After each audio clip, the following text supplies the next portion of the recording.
The Bionic Woman is an American television series starring Lindsay Wagner that aired for 3 seasons between 1976 and 1978 as a spin-off from The $6 Million Man. Wagner stars as tennis pro Jamie Summers, who is nearly killed in a skydiving accident.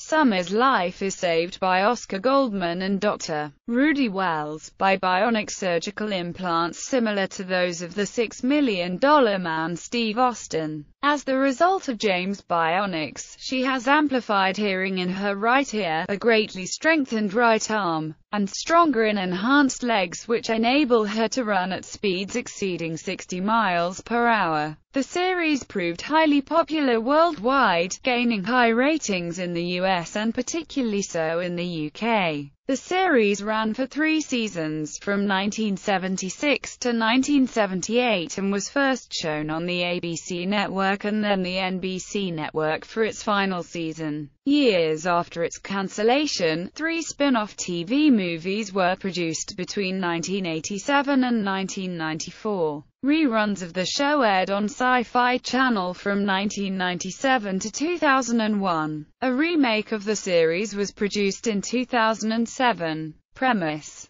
the character of Jamie Summers first appears in a 2-part episode of The $6 Million Man in 1975 titled The Bionic Woman. In this episode, Steve travels to his old hometown of Ojai, California, to buy a ranch that is for sale and to visit his mother and stepfather. During his visit, he rekindles his old relationship with Jamie Summers, now one of America's top tennis players. Their relationship progresses rapidly to the point where Steve proposes marriage. During an outing, Steve and Jamie take part in some skydiving. James' parachute malfunctions and she plummets toward the ground, falling through tree branches and hitting the ground, suffering traumatic injuries to her head, legs, and right arm. Steve then makes an emotional plea to his boss, Oscar Goldman, to save James' life by implementing bionics, even going so far as to commit Jamie to becoming an operative of the Office of Scientific Intelligence.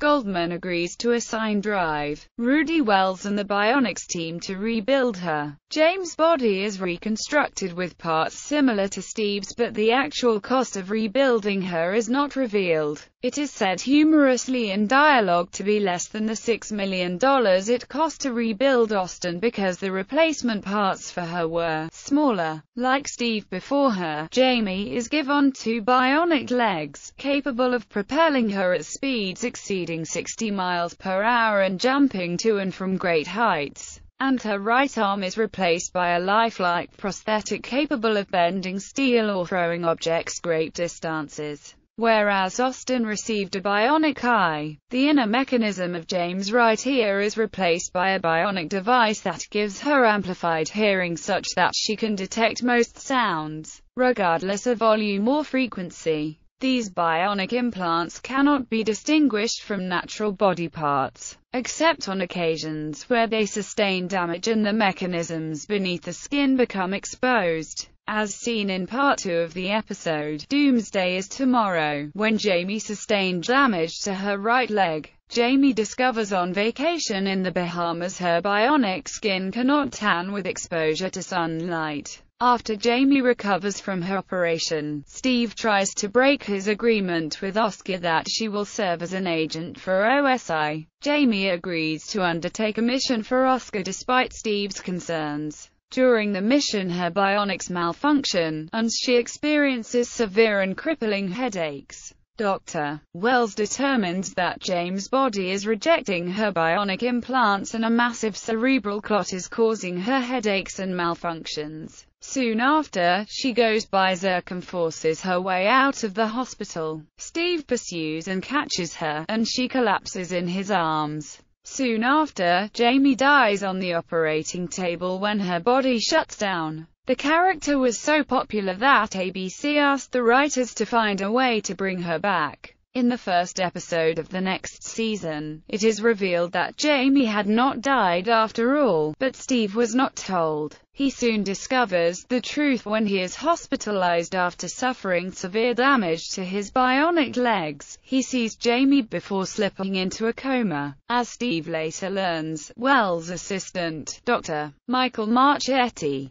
had urged Rudy to try his newly developed cryogenic techniques to keep Jamie in suspended animation until the cerebral clot could be safely removed, after which she was successfully revived. A side effect of the procedure causes Jamie to develop retrograde amnesia, preventing her from recalling previous events including her relationship with Steve. Any attempt to remember causes her headaches and pain. Steve reluctantly lets her go on to live her own life as an agent for the OSI. Although the pair would frequently work together on missions and establish a new friendship, Jamie, now retired as a tennis player, takes a job as a schoolteacher at an Air Force base in Ojai, California. She lives in an apartment over Oban located on the ranch owned by Steve's mother and stepfather, both of whom are aware of their bionic implants and their lives as secret agents. Season 3 opened with the two-part episode, The Bionic Dog, in which Jamie discovers Max, a German Shepherd dog that has been given a bionic jaw and legs who could run at speeds of up to 90 miles per hour. His bionics predate Steve's and Jamie's, as he was a lab animal used to test early bionic prosthetics. He was named Maximilian because his bionics cost $1 million. When he was introduced, he experienced symptoms suggesting bionic rejection and was due to be put to sleep. Jamie discovered the condition was psychological, stemming from a traumatic lab fire that injured him when he was a puppy. With James' help, Max was cured and went to live with her, proving himself to be of considerable help in some of her adventures. The original intent was to create a spin-off series featuring the bionic dog, and at the end of the two-part episode that introduced him, it was implied Max would stay with James' forest ranger friend Roger Gret in the Sierra Mountains and Jamie would visit occasionally. However, the network rejected the proposed spin-off series and Max stayed with Jamie instead, making several appearances throughout the third season of The Bionic Woman. Production and broadcast. To maintain the show's plausibility, creator-executive producer Kenneth Johnson set very specific limits on Jamie Summers' abilities.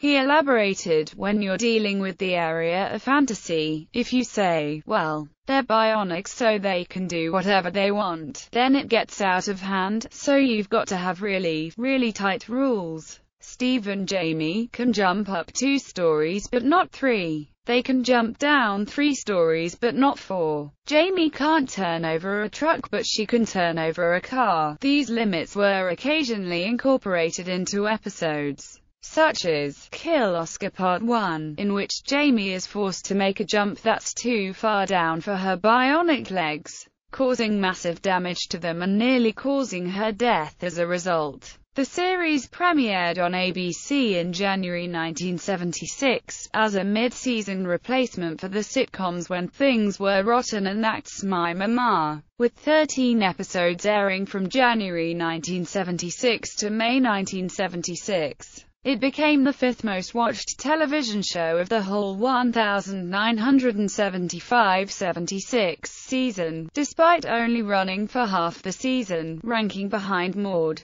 Laverne and Shirley, Rich Man, Poor Man, and All in the Family, and slightly ahead of The $6 Million Man. Season 2 ran from September 1976 to May 1977 with 22 episodes and finished with good ratings. Season 2 also had its most notable episodes, Kill Oscar, where Jamie fights the Fembots, and Deadly Ringer, which would win Wagner an Emmy Award. Although the show performed well during Season 2, ABC elected not to renew the series, feeling it was no longer attracting the kind of demographics that ABC wanted. NBC picked up the show for a 3rd season. Season 3 ran from September 1977 to May 1978 with 22 episodes and would see a new character, Chris Williams, as a recurring love interest for Jamie. This was due in part to the change of networks, which prevented any more crossovers by James' former love interest, Steve Austin. However, in a situation still considered unique, Anderson and Brooks continued to play their roles in both series, despite the network differential. The series proved popular worldwide, particularly so in the United Kingdom, where it was shown on the ITV network and achieved unusually high audience figures for a science fiction show.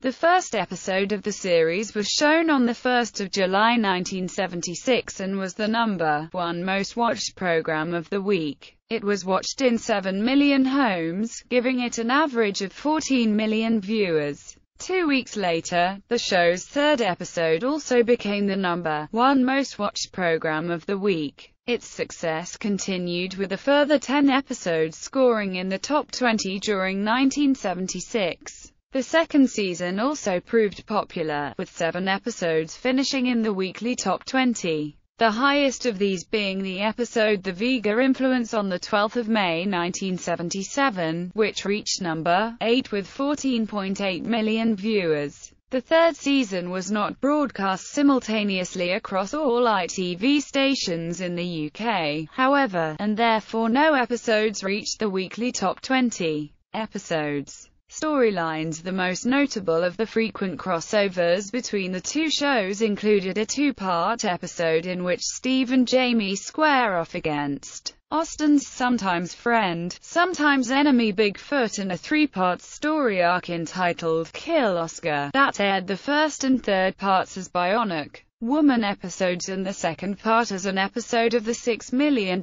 Man. The close connection between The $6 Million Man and the Bionic Woman was highlighted by the fact that Richard Anderson and Martin E. Brooks played their same characters on 2 different television shows running concurrently on 2 different networks. On her own, James' enemies include the Fembots, a line of powerful robots that she fights twice in the series over several episodes. She also thwarts the plan of an aging nuclear scientist named Elijah Cooper to destroy all life on Earth using a doomsday device in Doomsday Is Tomorrow. James' missions frequently involved undercover work in which she takes on a secret identity, such as a nun, a police officer, a college student, an air steward, a singer, and a professional wrestler. Her tennis background also came into play occasionally, and she was also from time to time seen having adventures with some of her students in Ohio. As with spy shows at this time, Jamie was frequently kidnapped and placed in dangerous situations from which she would need her bionic abilities to escape. Typically, she would be bound or handcuffed to a bomb from which she could escape with ease once she woke up.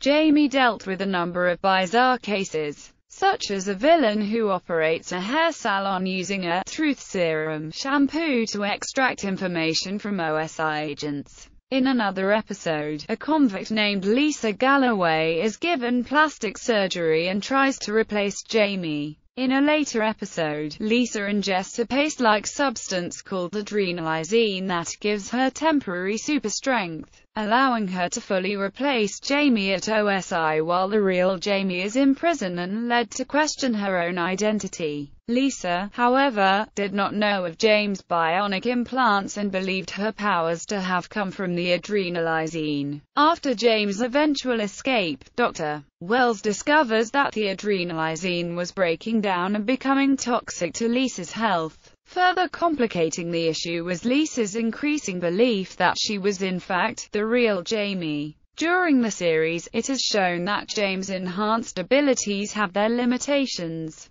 In one of the Kill Oscar chapters, Jamie jumps from the window of a particularly tall building while trying to escape the Fembots. However, due to the height from which she jumped, her legs explode upon landing, nearly killing her. Extreme cold is shown to inhibit her bionic implants, causing them to freeze up and malfunction. However, her right ear, as it is encased in her body, is typically not subject to these negative effects. While Steve Austin occasionally employed violence in order to complete missions, James' approach tended to be less violent, and as such she was rarely shown directly using her bionic strength against a human opponent. final episode. In the last episode, Jamie is called Robot Lady by a little girl who has learned about her bionics. Like Steve Austin in the original book Cyborg, she has to come to terms with the fact that she is not quite human. After 3 years with too many assignments to allow her time to herself, she resigns.